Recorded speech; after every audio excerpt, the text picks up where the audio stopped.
Apes on tape.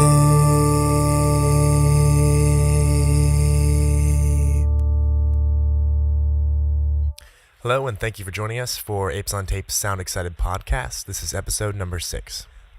I'm here with John Petrocelli of Bulldog Media, a company that's responsible for live streaming of many events, and as it pertains to the podcast, many major music festivals, including Outside Lands 2013 here in the Bay. First off, I'm incredibly fascinated by what you're doing, so I'm super glad we can make this work, and thanks for being patient, but how are you doing tonight? I'm doing great. It's a pleasure to talk. Excellent. And you're just north of here in the Bay in Windsor, California, right? I'm based in LA, actually, but was up in the Bay facilitating Outside Lands about 10 days ago or so, or a week ago. I gotcha. Yeah, I imagine that might take a little time on the ground to do. It does, yeah. So to introduce you a bit, you've had a ridiculously successful career by the measures. All sorts of major companies work with, sports leagues, media outlets, and digital media. And I mean, the range of events you've streamed or helped with, from Bonnaroo to the Grammys to the Democratic National Convention, Olympics. I'm not sure how a guy gets himself in those situations, probably a lot of hard work, obviously. But does any one of those really stand out to you where you're at? I'm like, hey, this is incredible. Or are they all pretty interesting? No, a few definitely do. I think anytime you get to be involved in something like the Grammys or the Oscars, are these major, the digital experience kind of leads into the broadcast. So you're engaging a massive audience online and then going into the broadcast. Conversely, the major music experiences like Coachella, Bonnaroo, Lollapalooza, Outside Lands, those are now in the world we're in today. The music festival has become the defining music experience, on the face of the earth. And you've got top artists in the world performing on multiple stages with these huge headliners, and also up-and-coming acts. And to deliver that kind of real, rich digital experience to everybody on connected devices, that's a pretty amazing experience to be a part of, especially when you look at some of the usage and the comments and social media. It becomes a real defining experience. Absolutely, yeah, and I was going to ask about that later. But I'm wondering, how did you get into the streaming world? I mean, maybe with television, it's been around for a while, but with internet, it's relatively new in the big picture. So I imagine you might have entered it as the online streaming world emerged, but what's your background? How'd you get tied to it? Interesting enough, I had spent way back early in my career some time I worked for a computer company, NCR, and that kind of morphed into telecommunications around the 90s, and then that kind of gave birth to the dawn of data, which ultimately was the internet. And I met a couple of guys from MIT, and we started a company right in Harvard Square that was the early days of building websites and properties. And I kind of decided I liked that business a lot and wanted to be more involved in the entertainment process. So I relocated to LA and started to learn that business from the ground up in some of the major mailrooms, William Morris Endeavor, and learn the business. And I started to realize that at that time, the entertainment community had become pretty fascinated with the internet, a place I had already been. And where those two worlds connect, TV, film, music, to me was the streaming industry and the ability to deliver content out. So I quickly moved into that arena, and because I kind of understood that world, it was easy for me to navigate technology into that community. And I kind of knew what their concerns were, whether you were an artist or a TV producer or a network or a studio, kind of walk them, help them kind of transfer and move into that world. And early on, I was privileged enough to work with Prince, who theoretically is one of the most groundbreaking people in the world, and one of probably the most successful independent artist of all time, and that really piqued my interest even further in moving this industry forward. So I've spent time in delivering content, time in protecting and monetizing it, but also now, my real focus has been live, and the world we're in today is distributing these premium live experiences to consumers on any platform. Absolutely. And kind of going back to what you said with the entertainment industry embracing streaming, about what period, year, more or less, would you say that the entertainment industry realized, hey, not only is this some kind of pie-in-the-sky idea, this is a real thing that we can make on the ground and make happen? When did they start embracing all that? I think right around the time when YouTube decided to launch and enable live experiences, and so there were a couple different things that happened on their platform. Obviously, there was a big YouTube concert from the Rose Bowl in Pasadena, and then they started to develop a series with American Express, and that became a series called Unstage that we were fortunate enough to help, facilitate, where MX takes an iconic venue, a big musical artist who's got a record they're releasing, and they marry that with a feature film director. They deliver this live experience through multiple camera feeds. So we did things like Duran Duran at the Mayan in Los Angeles with David Lynch directing, Arcade Fire in Madison Square Garden with Terry Gilliam, and John Legend, The Roots from Terminal 5 in New York with Spike Lee. So when those things started to happen on YouTube's platform, and then obviously Coachella and the other major festivals, that to me very much legitimized this as a business. And we started to see massive adoption. Consumers really wanted to tune in and experience music in a different way or performance in a different way, meaning different camera angles, etc., or they could see a stage being taken down. This is going back to even like 2008 with Live Earth, or where they could see a stage being taken down for a new band, but also switch on the stage and watch another artist perform. It just became a different way to view this content, and YouTube really moved the needle there, and it became obviously now a great way to engage and consume and enjoy that experience. Absolutely. And in terms of the logistics of this, it's, in my mind, an incredible feat to pull that off, but I'm wondering what goes into actually streaming a festival live. Maybe it's similar to a television broadcast and then, just a different means of distribution, but maybe you could walk us through the process of how does Paul McCartney playing on the stage get transferred to some fan screen in, Omaha, Nebraska? What does that take?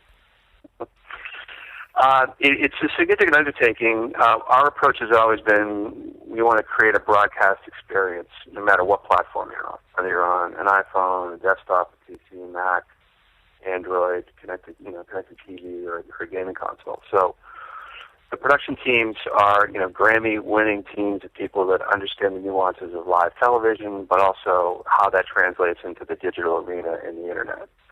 So that's kind of the first step, is deploying a production team that understands that basic philosophy, and also people that understand live music and how to work with artists. So a festival like Outside Lands or Bonnaroo that we did is a pretty elaborate production team that shoots a whole bunch of stages. So it could be 4, it could be 3. So we're filming that live experience, throughout the day with multiple cameras and, again, TV-grade equipment. Then the next challenge is to take that feed and to digitize it for internet delivery. So there's a stack of technologies that we deploy to process that video and encode it and deliver it into HD and all kinds of different bit rates depending upon the device that you're on.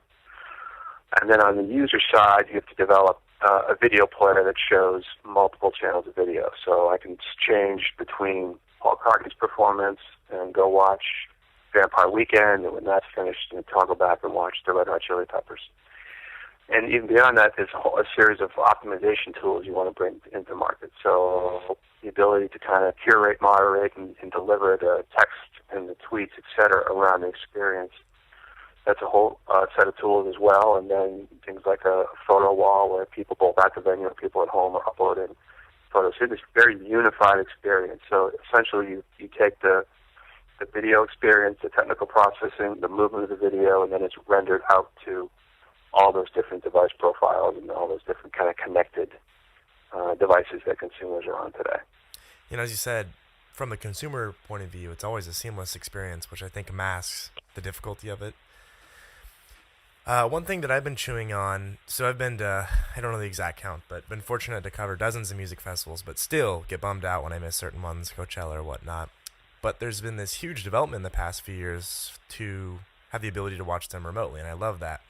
But the very interesting thing is that sometimes, a lot of times, actually, you end up getting a much better view from the live stream than you would, say, at Coachella with 60,000 people in front of you. And it kind of reminds me of watching an NFL football game from the upper deck, and you can't even see who's carrying the ball. So on that note, did you at first maybe encounter resistance from live event organizers who were afraid that people would rather just watch at home and that the experience was almost too good? Not so much in that this is really for folks who couldn't attend, meaning festivals, for example, have become so popular that they are literally selling out before they even announce who the bands are. They really become a real amazing experience. Testament to the promoters who've spent years kind of, building these things and building them up and moving them forward. A few are even now moving to multiple weekends. Austin City Limits, Coachella, Ultra, they're that popular. So in parallel, you've also had artists put a lot of time and effort and energy into connecting directly with their fans on Twitter and Facebook and other forms of social media. And there really is absolutely no substitute for the real thing and being there in person. And the business now that artists are heavily focused on is developing their live performance and their touring and merchandise, et cetera. So if I can't make it to Coachella and I live in Chicago and I really want to see Arcade Fire or Kanye West, Jay-Z's headlining performance, I have the ability to kind of see it and collaborate and share and talk to my friends about it. In parallel, we find the digital consumers now even more plugged in and engaged to follow that tour. When that tour does come through their city, that they're more inclined now to be a part of an experience and acquire a ticket. In parallel, also explore merchandise related from the experience that they're viewing. So it's actually additive, and it's become a lightning rod to kind of get people more engaged in what that artist is doing, what their live performance is like, and ultimately participate in other things that they're doing, touring, et cetera. Yeah, definitely. I think that, like you said, there seem to be two different markets that probably aren't overlapping from the promoter point of view. So personally, I think you're kind of changing the festival dynamic, and I'm playing devil's advocate here. But, part of the magic of a festival, I think some would argue, is that it's a self-contained atmosphere, and maybe part of it is the fear of missing out that drives people there. And you're changing that. I mean, it's not just a business venture. You're drastically affecting more or less the consumption of music. So given what you said earlier, I think that probably comes to mind every once in a while that, this isn't just a job, but it's definitely having a huge effect on the way people interact with music and music festivals in general, too. Yeah, it does. And, we want to benefit all the stakeholders here. So, first and foremost, a couple of things we're able to do is build a Song Now widget where the consumer knows what track Vampire Weekend is playing live, and they can click right over and go into Amazon MP3, iTunes, or Google Play and acquire the song. That's an innovation that benefits everybody. But also, what we're seeing is brands now have a real big interest in being around live music, and everybody knows it's now real difficult to advertise on traditional on-demand TV. People are DVRing and they're skipping the commercial. Conversely, in live streaming with concerts and with festivals, you have a very engaged audience. The Unstage series, Amex's CMO, John Hayes, this year said that he, and I think it was 6 shows, reached 22 million consumers, and the average viewer duration time was 25 minutes. So that's all presented by Amex out to the consumer. So that's a real compelling reason for a brand to fund or participate or sponsor a concert or a music festival. In parallel, Bonnaroo had, I think, 11 million views, and the average viewer duration time was 35 minutes. So that's an opportunity. Again, if I'm Coke or Pepsi and that's what people are looking for in this kind of fragmented society. And it's true on traditional TV now. One of the 10 poles of the networks is Major League Baseball or NFL, et cetera, or American Idol, or the World Cup or the Olympics. We believe the same model is going to replicate itself online with live music. And all, the beneficiaries are all the stakeholders in that ecosystem: the artist, the band, the consumer, the promoter, the touring managers, et cetera, and the agents. So the idea is to make sure that everybody participates, or I should say participate, but everybody kind of reaps the benefit of the awareness of a premium digital live experience. Yeah, and I think, like you said, that there's opening a lot of doors for people outside of the festival that normally just have no association to it. So it's not like you're losing out or there's something that might be lost monetarily. It's that you're opening new doors. And I think we've broken new grounds there, but I think there'll be additional changes going forward as the economies of scale start to allow smaller and smaller events to live stream this, and it's cool when a Golden Voice has tens of millions of dollars in the budget to use. And don't get me wrong, but I think we'll see way more doors open, and as more festivals are allowed to and financially capable of streaming, that might become a standard feature. An example of Pickathon in Oregon, they only have, I think, 5,000 people max attendance compared to Outside Lands at 75,000. But it's great to be able to stream that. And I was talking to a friend who organizes a smaller music festival, and he said that YouTube, to get it to stream on YouTube, he was talking hundreds of thousands of dollars. But hopefully that would be, becoming cheaper as it gets easier. Do you think that's coming soon, more and more festivals being able to do that? I think that's the high-growth segment of this industry. So festivals that specialize in certain types of music, be it country, electronic, hip-hop, etc.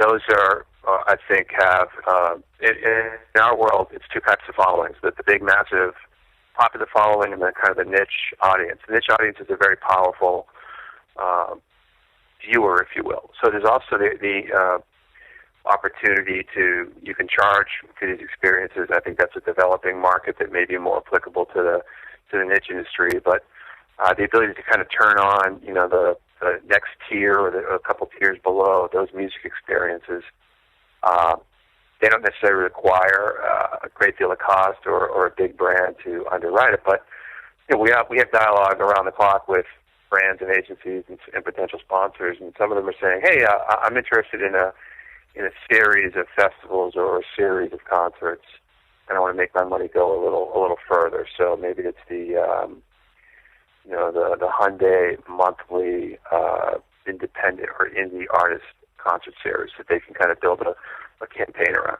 So I would agree that as long as there's an audience, there's a possibility of delivering that digitally and finding some sort of monetization strategy that would allow for it. Yeah, definitely. And on that note, Outside Lands, for example, streams for free. But do you think that models that might charge, like different models from straight advertising, say $1 to watch it or something, do you think they might emerge, or are people so used to free 99 that kind of model won't work? I think there's a place for every potential model. I know you've got a series like Stage It where the consumer can actually tip the artist for the kind of pre-show or backstage content that you don't normally get.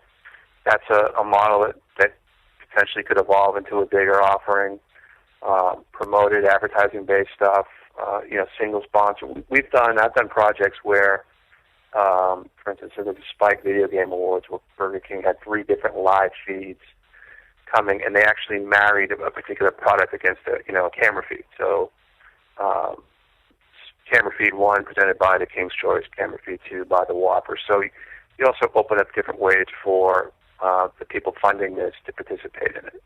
And maybe they want to sponsor a photo wall or, have a platinum offering where you have to opt in to get, additional premium content around it. The idea is to, again, look for ways to kind of really create opportunities to enable more and more live premium content. Our business is really at the high end. It's premium, HD, highly produced, again, broadcast grade content that lives on every platform. And there are other folks that focus on different parts of that business.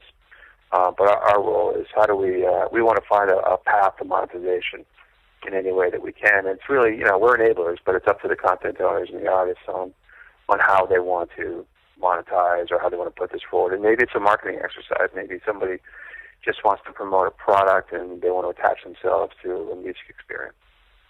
Yeah, definitely.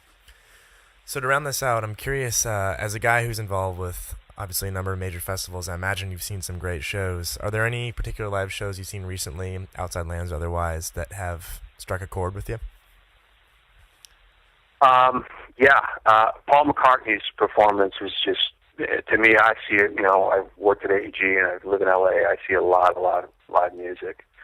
But his performance, was a body of work. I think it was 38 songs, and it was incredible. 31 were number 1 hits, and he's also the person who wrote or co-wrote them.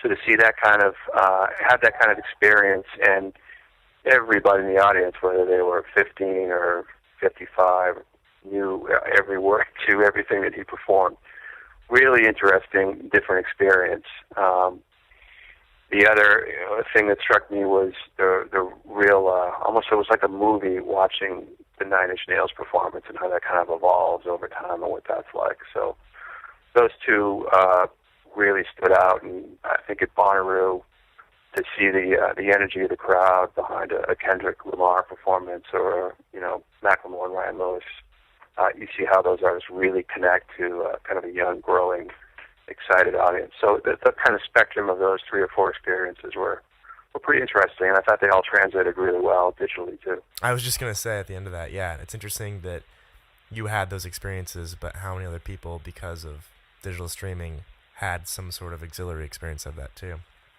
Yeah.